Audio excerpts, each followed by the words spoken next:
อ๋อค่ะเมื่อส่งพี่น้องได้ดังเสียงในค่ะเนาะเจอเข้ามาด้วยเนื้อคลิปของเขาในค่ะเนาะ SKL วิดีโอในค่ะเนาะอ๋อค่ะ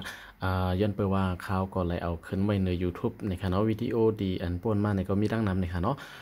มีคนมี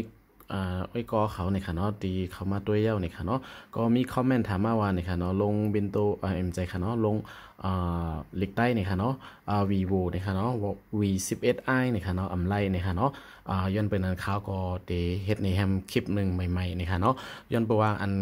นั่นในก็เลยเอาเฮ็ดขึ้นมาหึงเงี้ยวในค่ะเนาะย้อนไปว่าเมื่อเร็วก็2020ในค่ะเนาะโปรแกรมมันก็ซอฟต์แวร์มันอัปเดตติ๊กๆในค่ะเนาะอ๋อค่ะย้อนไปนั้นเลยกำพองก็เด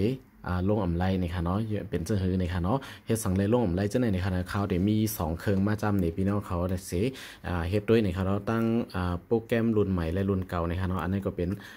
vivo V11i ก็ยังเก่าในค่ะเนาะก็เขาเอาออก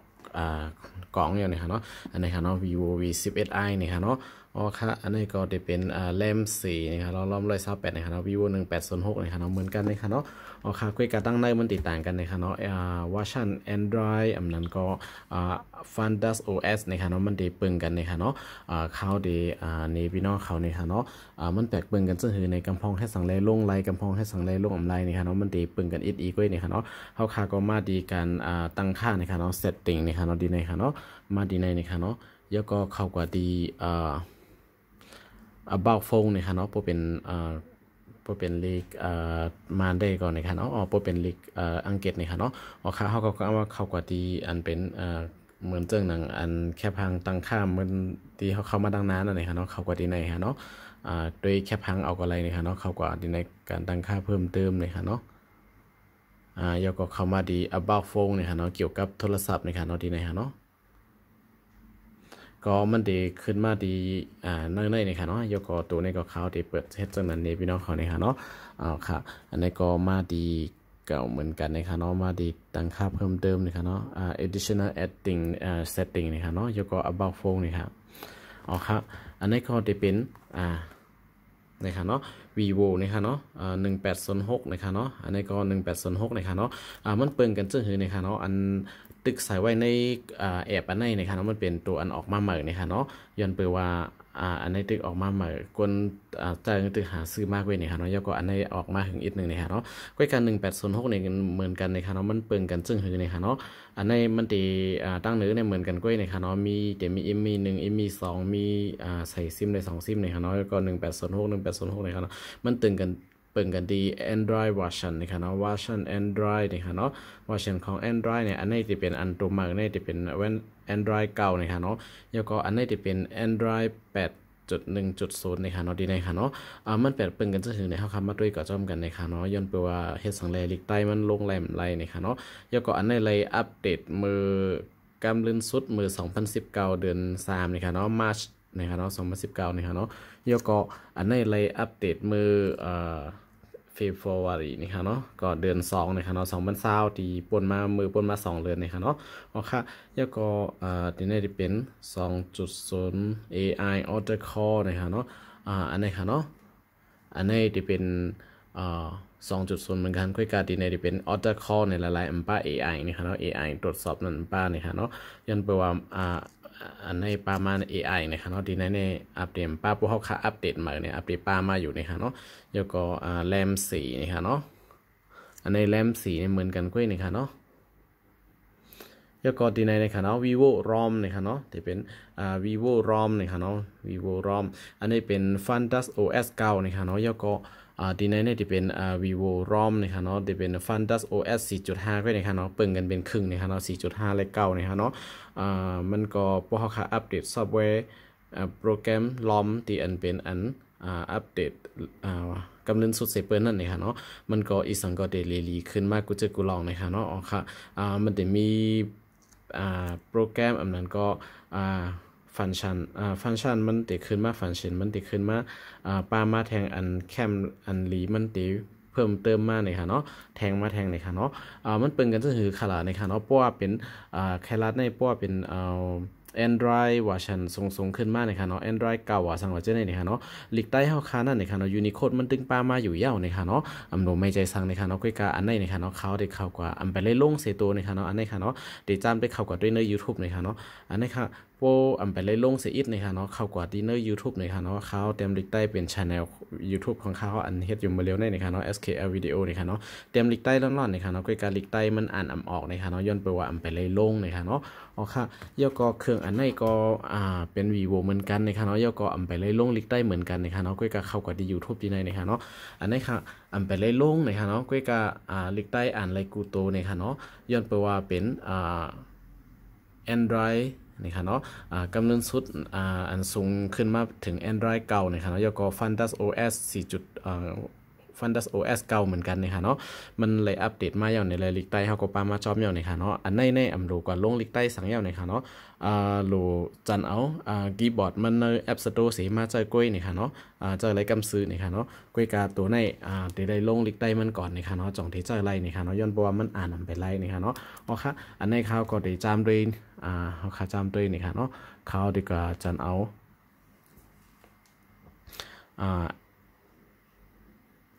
คีย์บอร์ดนะคะเนาะอ๋อค่ะอันนี้ที่ไล่ใส่ Gmail นะคะเนาะย้อนเป็นนั้นเขากว่าจำด้วยนี้นะคะเนาะไล่ใส่คีย์บอร์ดในเขาดีมาจำด้วยในตัวในนี้พี่น้องเขานะคะเนาะแล้วก็ไล่ลงมันปานะคะเนาะเจออันไปอ่านไล่นะคะเนาะก็กะอันนี้อ่านแล้วในก็จันเอาคีย์บอร์ดนะคะเนาะปุ่มไปหู้นี่ก็ไล่หลุดมันนี่ก็เขาขาก็มาด้วยจอมกันในตัวในนะคะเนาะอ๋อค่ะตัวในที่ไล่ลงลิงเสียมก้าเนี่ยค่ะเนาะลงบาคีย์บอร์ดเนี่ยค่ะเนาะ2 อันเนี่ยค่ะเนาะล็อกมือเนี่ยค่ะเนาะอันนั้นได้ลงคีย์บอร์ดไว้เนี่ยค่ะเนาะอ๋อค่ะอันตั้งสุดพวกเขาขาได้ลงมือเนี่ยค่ะเนาะก็เข้ากว่าดีแอปสโตร์เหมือนเก่าเนี่ยค่ะเนาะอันนี้ก็เลยใส่อีเมลไว้นะคะเนาะกับข้าวที่ใส่ก่อนนะคะเนาะออกค่ะอันนี้ข้าวก็เลยใส่Gmail ยาวตัวลิงก์นะคะเนาะพวกเข้ามาที่ App Store ยังในยาวเนี่ยเข้าก็กดดีset font นะคะเนาะ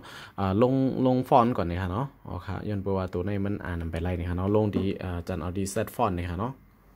อ๋อค่ะ set font เข้าก็ติดตั้งนะคะเนาะอยู่ดี Wi-Fi แห้งนะคะอันในโปร Wi-Fi แห้งเนี่ยก็ดีเจอไล่นี่ค่ะเนาะโปร Wi-Fi เทิงนี่ก็ดีถึงอีกนึงนี่ค่ะเนาะอ๋อค่ะอันนี้ก็เขาค่ะก็ไล่เซตฟอนต์มาเขาค่ะก็เปิดที่ไหนก็ไล่อันนั้นก็เข้ากว่าหาที่ไหนนี่ค่ะเนาะเดี๋ยวมีนาเทสต์นาพงเขานั่นนี่ค่ะเนาะที่ขึ้นมาที่ไหนนี่ค่ะเซตฟอนต์นี่ค่ะเนาะอันนี้ก็เข้ากว่าด้วยที่ไหนนี่ค่ะเนาะโปรมาที่ไหนนี่ค่ะเนาะปิกก่อนนี่ค่ะเนาะอันนี้มีโจทย์แอปนำนี่ค่ะเนาะพอมาที่ในเขาก็เต็กเขาก็ดี3เส้นดังเหนือได้นี่ค่ะเนาะมาเต็กดีชันนี่ค่ะเนาะอ๋อค่ะเต็กดีในเนาะที่ว่าชันนี่ค่ะเนาะอันในกูก็ย้ำใจกันอยู่ยาวนี่ค่ะเนาะเป็นแอปเซตฟอนต์นี่ค่ะเนาะอ๋อค่ะเซตฟอนต์พอมาที่ในใครเอาฟอนต์อันเลยก็จ้ามด้วยข้างผาข้างมันนี่ค่ะเนาะอันนี้ก็เขาที่เอาฟอนต์อันเลยจ้ามด้วยนี่พี่น้องเขานี่ค่ะเนาะก็เอาสมาร์ท3เลยนี่ค่ะเนาะจำด้วยนี่ค่ะเนาะจงได้เหตุการณ์นี่ฮะจันเอาดีในนี่ค่ะเนาะโหลดนี่ค่ะเนาะเอาค่ะเพราะว่ามันจันเอาดาวน์โหลดนี่ค่ะเนาะเย้าตัวลิงก์เขาก็มาเทคดีเซตดีในนี่ค่ะเนาะเซต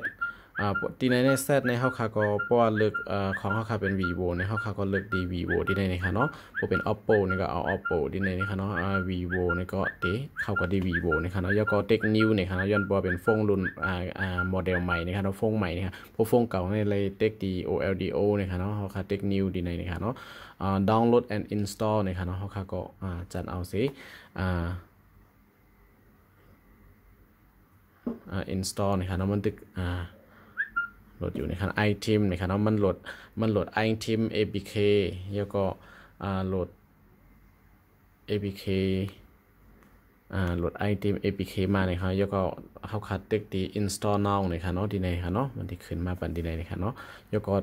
พวกขึ้นมาดีในดีตั้งค่าเขาก็เข้ากว่าดีการตั้งค่านะครับอย่าไปยกเลิกดีในนะครับเนาะเข้ากว่าดีในนะครับแล้วมาเปิดปันดี unknown source นะครับเนาะดีแหล่งไม่รู้จักนะครับเนาะอ๋อครับพวกมาทีนี้ขึ้นถอนออกกว่าเสียแล้วก็มาเต็กติดตั้งทีในนะครับเนาะ install นะครับเนาะ iTeam นะครับเนาะ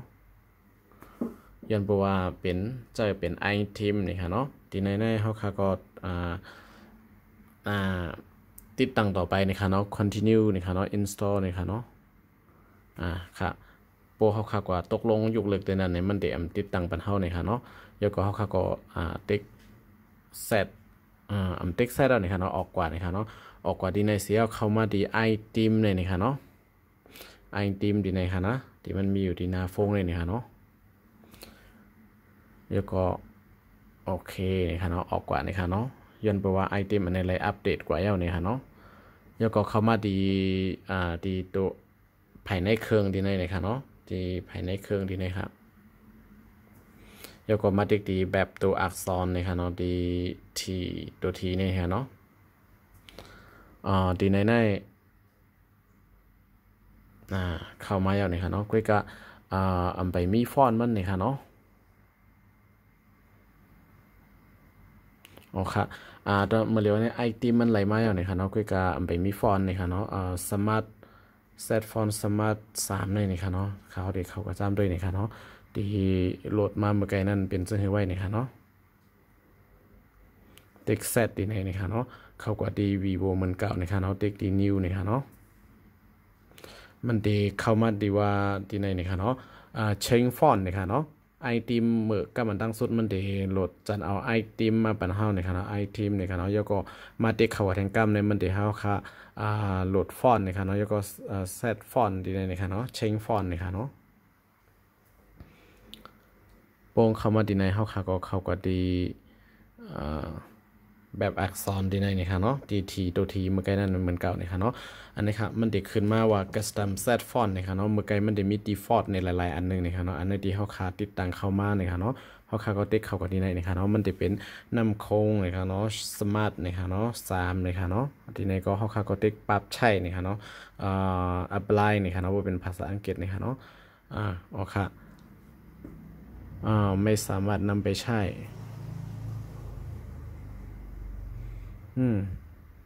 ฟอนต์อันในแจ่มไรเนี่ยค่ะเนาะฟอนต์ในแจ่มไรสังเกตว่าแจ่มไรในเขาก็ดีกว่าเลือกดีฟอนต์ต่างอันจำด้วยนี่ค่ะเนาะเขาดีเลือกดีฟอนต์ปังลงจำด้วยนี่ค่ะเนาะประมาณตีในเขาก็เลือกดีดาวน์โหลดนี่ค่ะเนาะอันนี้โหลดจันเอาฟอนต์ปังลงกับจำด้วยนี่ค่ะเนาะโปรยาวเขาก็เลือกดีเซตนี่ค่ะประมาณตีในเขาก็เลือกดีวีโวในแทงกัมนี่ค่ะเนาะแล้วก็เลือกนิวนี่ค่ะเชงฟอนต์นี่ค่ะเนาะอ๋อค่ะจ่องฟอนต์ปังลงนั่นเข้ามาป้าเลยค่ะเนาะมาเร็วเอาไปเข้ามาเลยค่ะเนาะไปกำหนึ่งนะครับปรับใช่อันนี้ก็จะแล้วเนี่ยค่ะเนาะดีเมื่อไกลนั่นเนี่ยค่ะเนาะอัปเดตเครื่องมันดีเหตุการณ์เทื่องเนี่ยค่ะเนาะเมื่อไกลนั่นเขาเฮาดีปรับเจอเนี่ยมันเดี่ยมปันเขาปรับนั่นเนี่ยค่ะเนาะเมื่อเร็วมันก็ปรับอะไรอยู่เนี่ยค่ะเนาะโป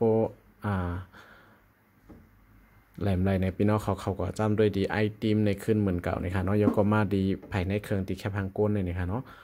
เขามาดีในนะคะเนาะเด็กดีตัวทีในเหมือนเก่านะคะเนาะพอมาดีในตัวมันก็ไปค่ายมาทั้งในนะคะเนาะมันก็ตึกเขียวอยู่ดีในนะคะจำด้วยดีในนะคะเนาะปรับใช่นะคะเนาะนำไปปรับเรียบร้อยมันก็ว่าใส่ฟอนนั้นในกว่าเย้าในฮะเนาะก็มันยังติดเขียวอยู่ดีในมันมาเขียวดีในนี่ค่ะเนาะมันเป็นสร้างในค่ะเนาะออกกว่าจำด้วยนี่ค่ะเนาะว่ามันจ่องมันตังฟอนมันย่อมเย้าในค่ะเนาะเขาก็ได้ YouTube เหมือนเก่าในค่ะเนาะอ๋อค่ะอันนี้ก็เลยว่าอ่านลิกไลเย้าในค่ะเนาะ SKL วิดีโอในค่ะเนาะดีในค่ะลิกได้ไรนะคะเนาะคุยกับตัวลิกเตอัมปอหางลีมันจะมีตรงไข่ปลาไว้ดีในนะคะเนาะนะคะเนาะเนื้อในนั้นนะคะเนาะมันจะมีแพทตั้งเลยนะคะเนาะยักจำนาในดีในจะมีตรงไข่ปลาไว้นะคะเนาะมันเจิงดีในนะครับจำนาในมันจะมีตรงไข่ปลากว่ากูโตนะคะเนาะอันนี้อัปเดตเป็นฟอนต์สมาร์ท3นั่นนะคะเนาะสังเกตว่าสายยาวมันเหมือนใจในพี่น้องเขาก็เข้ากว่าดีเซตฟอนต์เหมือนเก่านะคะเนาะยาวก็เข้ากว่าเอาฟอนต์ต่างอันจ้ำด้วยนะคะเนาะเมื่อไกลเขาเลยเต็กเป็นฟอนต์สมาร์ท3นะคะเนาะข้ามเอานั่นก็ไรนะคะเนาะเอาเมียนมาที่มันออกมาเหมือนเป็นฟอนต์ปีทองสู้ฟอนต์ในก็ไรนะคะเนาะเขาได้จ้ำด้วยนะคะเนาะจองมีนะคะเนาะฟอนต์เมืองห่มตุ่มเมืองมันนะคะเนาะที่มันชื่อว่าปีทองสู้ฟอนต์นะคะเนาะ อันนี้ค่ะเนาะปีทองสู้2.53นะครับเนาะโบนะครับเนาะเขาได้จำด้วยอันนี้นะครับเนาะอันนั้นก็พี่น้องเขาจำด้วยลิกใต้เจออันเป็นมีดหนำๆเจ้านั่นนะครับเนาะจำมันแล้วก็ไล่นะครับเนาะยกเขามาจำอ่านด้วยนะครับเนาะจ่องมันแคมแลบนะครับเนาะอันนี้เขาได้เอาลิกมันปีทองสู้ในนะครับเนาะย้อนบอกว่ามันเป็นฟอนต์เมืองห่มตุ่มมันปลาลิกใต้อยู่ในโคดอยู่นะครับเนาะเอาครับว่ามาตีในเขาก็เต็กตีแซดนะครับเนาะโหลด1 กัมแล้วก็เต็กแซด1 กัมนะครับเนาะเต็กตีวีโวนะครับเนาะย้อนเบอร์โฟงค่ะเป็นวีโวเต็กนิวนะครับยกมาดีเชงฟอนต์นะครับเนาะ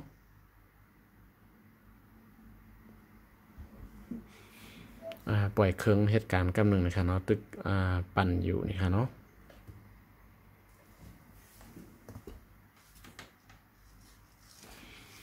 พวกมาดีในเนี่ยพี่น้องเขาก็ตีแคปพังก้นเลยนะครับเนาะดีใน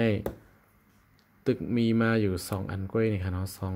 2ลิก2 ตัวก้อยนะครับเนาะอันหลุดมาเหมือนยังไปเข้ามานะครับเนาะอัพเครื่องมันดีอัปเดตเหตุการณ์เทิงอีกนึงนะครับเนาะอ๋อครับมันเป็นสั่งนะครับเนาะประกรรมนะครับเนาะ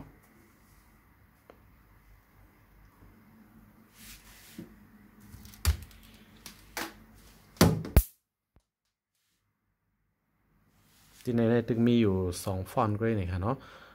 ดีในข้าวดีเอาในออกก่อนนะครับเนาะย้อนไปว่าเอาออกก่อมไล่นะฮะ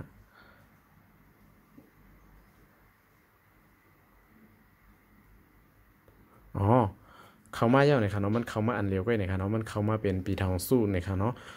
ฟอนต์ที่เมื่อกี้นั้นออกไว้แล้วนะครับเนาะมันเขามาเป็นมี1 อันก็นะครับเนาะจื่อมันหลากหลายกว่าว่าเป็นปีทองสู้2.5.3นะครับเขาก็เต็กดีปั๊บใช่อัปไลน์นะครับเนาะเจอฟอนต์ปีทองสู้ในซ้ำด้วยนะครับเนาะออกค่ะเป็นอันเย้าตัวลีงามนะครับเนาะโปรเจ้าไหนเย้าในเขาก็ออกกว่าดีก็ด้วยดี YouTube เหมือนเก่านะครับเนาะอ๋อค่ะเด็กๆดี SKL วิดีโอจำด้วยนะครับเนาะนะครับตัวลิงก์ก็ดีลำมาเนี่ยครับเนาะลำสีเก่ามาลำสีเมื่อกี้นั่นนี่ครับเนาะอ๋อค่ะมาที่ในก็ตึกตัวลิกมันตึกไปเข้ากันในฮะเนาะย้อนไปว่าดีเขาเสิร์จำด้วยในเขาเสิร์ฟอนต์อันในไว้ในเดเสิร์เป็นฟอนต์อะไรคะเนาะจะเป็นน้ำคงหรือสังเดมหูนะครับเขาเอาแต้มไว้ใน YouTube นะครับเนาะอัปเดตพวกของเขานั่นลีในเขาก็อัปเดตหลายฟอนต์เซมิแต้มมากนี่ค่ะเนาะเพราะฉะนั้นเขาเด็กเขามาติกดีเนอร์ชันดีในนี่ค่ะเนาะแล้วก็เลือกดีฟอนต์อันไรนี่ค่ะเนาะเจอฟอนต์หลายตัวมันก็พอเหมือนกันนี่ค่ะเนาะดีในดีเอาฟอนต์สังลีเอาปังลงซ้ำตัวนี่ค่ะเนาะอ๋อค่ะอันนี้เทคปิกนี่ค่ะเนาะแล้วก็เซตนี่ค่ะเนาะแล้วก็ vivo ในเหมือนเก่านี่ค่ะแล้วก็ new นี่ค่ะเนาะchange font นี่ค่ะเนาะโบดีในนี่ก็มาดีแคปหางก้นนี่ค่ะเนาะเขากว่าดีในแล้วก็ติ๊กดีในนี่เขามันตัวดีมาเป็นปังลงนี่ค่ะเนาะดีในค่ะเนาะ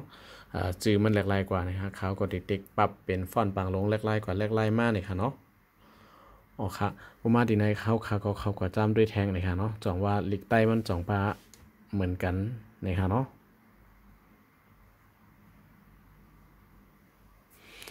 โปรหนึ่งก็จะ1 ฟอนต์ก็อัปเดตเหมือนกันนะคะเนาะอ๋อค่ะเจออันเลยก็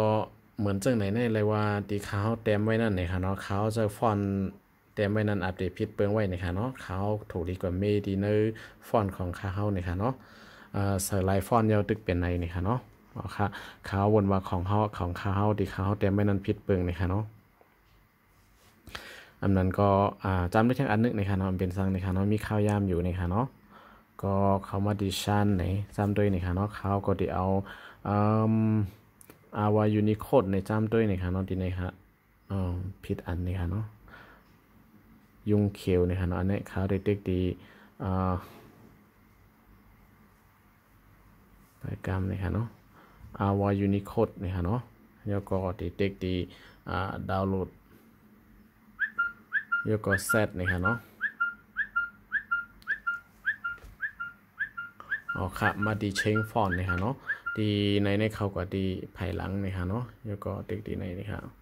มาดีกัสตัมฟอนดีในนะคะเนาะก็มาเป็น our Unicode นะคะเนาะเด็กปรับใช่นะคะเนาะ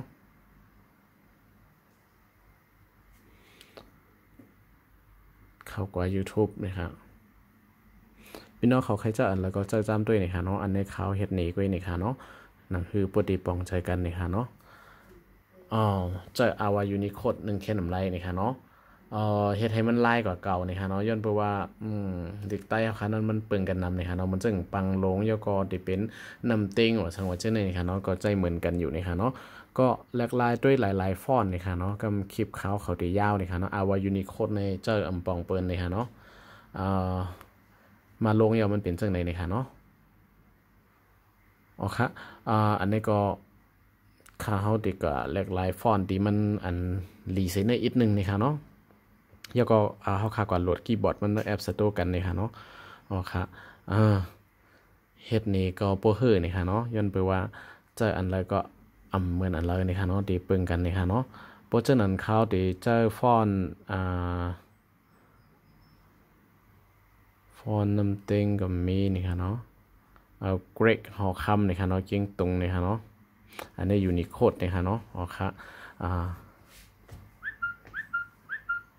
เอาค่ะมาในก็เซตนี่ค่ะเนาะเด็กเลือกทีวีโวนี่ค่ะเนาะแล้วก็นิวนี่ค่ะเนาะเอาค่ะมาในนี่ค่ะเนาะอันนี้ก็จะเป็นเกรกหอคำนี่ค่ะเนาะ K GAK ในเกรกหอคำเจิงตุงนี่ค่ะเนาะปรับใช้เอาค่ะวนว่าฟอนต์อันนี้ก็อันเป็นอันลื่นสุดนี่ค่ะเนาะSKLVIDEO อ๋อค่ะอันนี้ค่ะเป็นยูนิโคดป่องเปิ่นอยู่ในค่ะเนาะมันเปิ่นกันตีขาเฮาแต้มไว้ในเขาจะฟอนต์เหมือนเปิ่นในค่ะเนาะมันจะมีไข่ปลาเนี่ยนะคะเนาะกล้วยกาตัวลิกก็จะเป็นจังไหนก่อนใน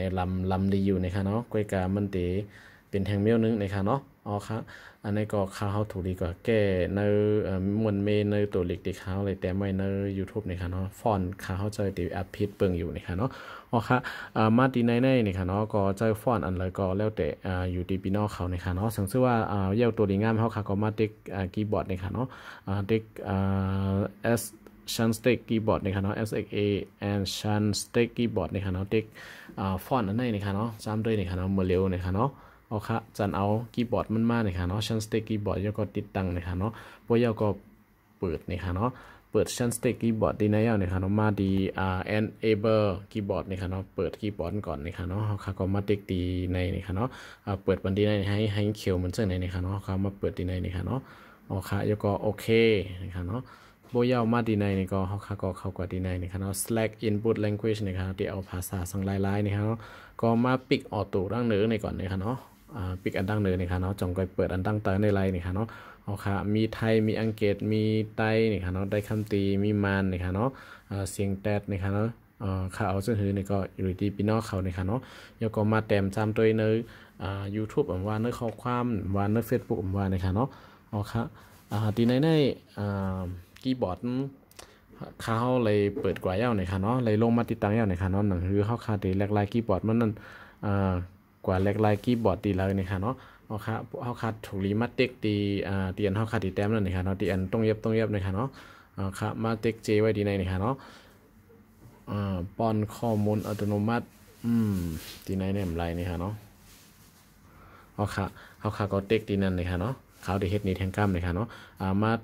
เต็กตีอันต้องเย็บนะครับเต็กเจไว้นี่ค่ะเนาะแล้วก็โป้งขึ้นมาดีสีเจ๋งอันนี้นี่ค่ะเนาะเต็กเข้ากับดีในนี่ค่ะเนาะมันติดขึ้นมาปันจังในนี่ค่ะเนาะเขาคัดเลือกว่าเดี๋ยวเอาคีย์บอร์ดเป็นล็อกมืออันลอยแต้มเขาก็เต็กใต้ดีในนี่ค่ะเนาะอันนี้ก็ลิกใต้ก็เต็กขึ้นมานี่ค่ะเนาะมันจังดีในเขาก็เต็กใจนี่ค่ะเนาะเอาค่ะก็นายก็ออกมาเยอะนี่ค่ะเนาะเอาค่ะตีก้นต่างก็เขาแต้มไว้เนี่ยก็มันก็ยังมีตรงไข่ปลาอยู่อิดๆนะคะเนาะอ๋อค่ะมันเป็นสังนะคะเนาะก็น่าก็ป้องกันอยู่นะคะเนาะก็พึงสังวนว่าตีมีลองมนเมมาอยู่นะคะเนาะลิกใต้เขานะคะเนาะอ๋อค่ะอันนี้ก็ตั้งแต่ไล่ลงนะคะเนาะยก็ลงลิกมันนะคะเนาะยก็ไล่ลงคีย์บอร์ดนะคะเนาะมาเฮ็ดในพี่น้องเขาเจออันมี ถามคอมเมนต์ถามมาว่าเฮ็ดอำไรนะคะเนาะเขาแนะนำว่าสังเสริมพี่น้องเขาก็เราไปเลยอัปเดตนะคะเนาะก็อัปเดตซับไว้มันเป็นอันลื่นสุดก่อนนะคะเนาะต้องไปมาลงนะคะเนาะได้ง่ายตอนดับพี่น้องเขานะคะเนาะพวกเขาขาดที่อัปเดตในเขาก็เข้ามาดีตั้งค่านะคะเนาะเซตติ้งดีในเหมือนเก่านะคะเนาะมาดีตั้งค่าเพิ่มเติมนะคะเนาะดีในเหมือนเก่านะคะเนาะ additional setting นะคะเนาะอันนั้นก็เข้ามาดีในนะคะเนาะดีเกี่ยวกับโทรศัพท์นะคะเนาะ about phone นะคะเนาะเข้ากับป่นตีเอานะคะเนาะคาว่าเข้ามาดีการตั้งนะคะเนาะแล้วก็มาดี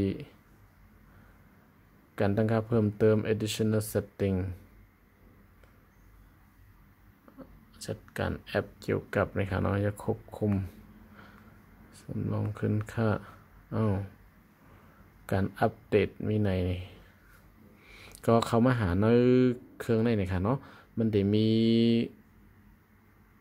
ลองอัปเดตอยู่นะคะเนาะถ้าได้อัปเดตนะคะเนาะก็อัปเดตระบบนะคะเนาะอันนี้ค่ะนะการอัปเดตระบบนะคะเนาะหาดีอัปเดตดีในนะคะเนาะเข้ากว่าเซตติ้งอัปเดตไรนะคะเนาะมันจะดีในนะคะเนาะติดตั้งเดี๋ยวนี้นะคะเนาะก็ install now นะคะเนาะสังเกตว่าเผยไปเลยอัปเดตในก็แนะนำเผยอัปเดตนะคะเนาะครับมาส่งคู่ก้นนะคะเนาะครับคลิปยาวกว่าอีกหนึ่งนะคะเนาะอย่าลืมติดตามsubscribe ติดไลค์ติดแชร์เป็นอีกหนึ่งนะคะเนาะมาส่งค่ะ